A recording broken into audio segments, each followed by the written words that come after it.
its underlying logic, by asking a series of questions about it, including, how is your company different from the originating firm?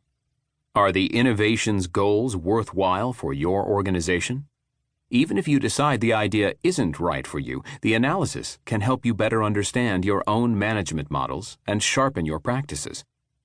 So how can managers effectively look beyond hype to make sense of the ever-changing landscape of management innovation?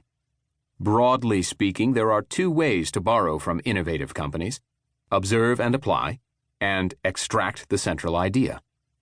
Each offers benefits, and each has its own challenges. Observe and apply. This is the most obvious and most commonly employed approach for adopting new management ideas. It can and does work well, but only under limited sets of circumstances. One is when the observed practice easily stands alone or involves just a small constellation of supporting behaviors. GE's well-regarded succession planning process is a good example. Think of the smooth CEO transition from Jack Welch to Jeffrey Immelt in 2000.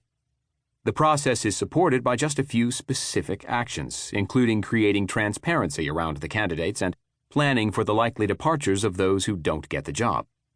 These behaviors are relatively easy to copy. Thus, it's common to see GE-inspired succession systems running well in other companies, for example, Walmart, GlaxoSmithKline, and Tesco. Observe and apply also can work effectively when a company's management model or way of thinking is very similar to the originator's. Two software firms using the agile development approach, for instance, are most likely employing many of the same techniques and a common language. So if one of them were to put a new management model into place, the other would be likely to replicate it successfully with observe and apply. Similarly, companies that have unorthodox ways of doing things are much more likely to succeed in borrowing management innovations from other, non-traditional firms. Radical ideas tend to take hold when they move with, rather than against, the tide. For that reason, I give Zappos a good chance of succeeding as it implements holacracy, an idea that originated in a couple of Silicon Valley startups. Zappos has already shown a proclivity to go its own way. The company is known for such unorthodox practices as testing employees' loyalty by offering them cash to quit. But all too often, the practices used successfully at one company prove disastrous at another. Consider GE's high-performance culture in the late 1990s. Employees generally recognized that the firm's strong focus on individual accountability was first and foremost a means for honing corporate competitiveness in the marketplace. That understanding formed the backdrop for Welch's policy of ranking all employees within a given unit, rewarding and promoting the high performers, and firing or providing remedial training for the bottom 10%. The rank and yank system was emulated widely, but it often failed, particularly in organizations that hadn't developed cultures of productive internal competition. Employees unaccustomed to the pressure frequently responded in dysfunctional ways.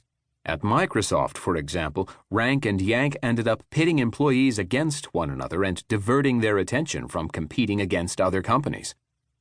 More recently, a number of firms in the UK and Europe have sought to emulate some of the British retailer John Lewis's well-publicized management practices: generous benefits packages, inclusion of employee input in the selection of top executives, and a rewards scheme giving frontline workers the same annual bonus as a percentage of salary as the company's chief executive.